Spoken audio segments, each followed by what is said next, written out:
कभी साथ नहीं छूटे हो, ई प्यार नहीं कम होखे, ना दिल कब दुखे हो।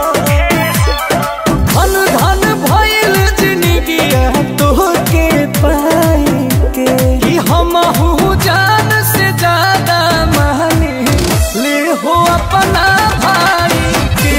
तो हमहू जान से ज्यादा मानी ले हो अपना भाई के।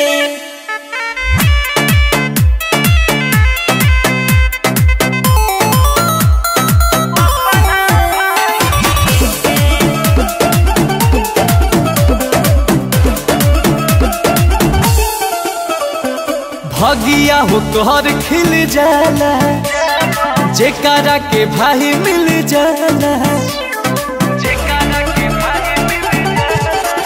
तो खुश होला मन दिल जब दिल से मिले। जान देवे वाला भाई मुश्किल से मिले, रिश्ता टूटी ना केहू देखे जमाई के।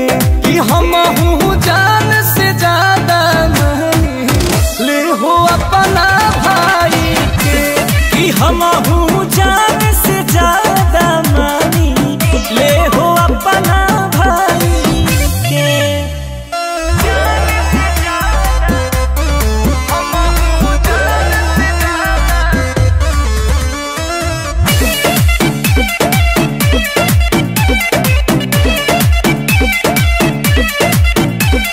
साथ बाटे जन्म जन्म के, भूली हो न कहबो तू हमके।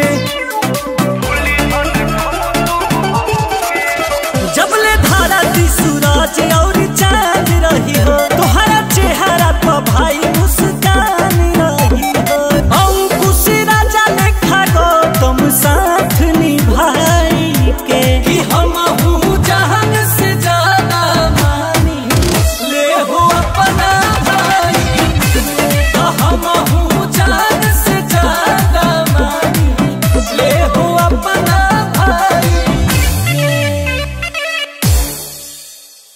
कि हमहू जान से ज्यादा मानी ले हो अपना भाई के।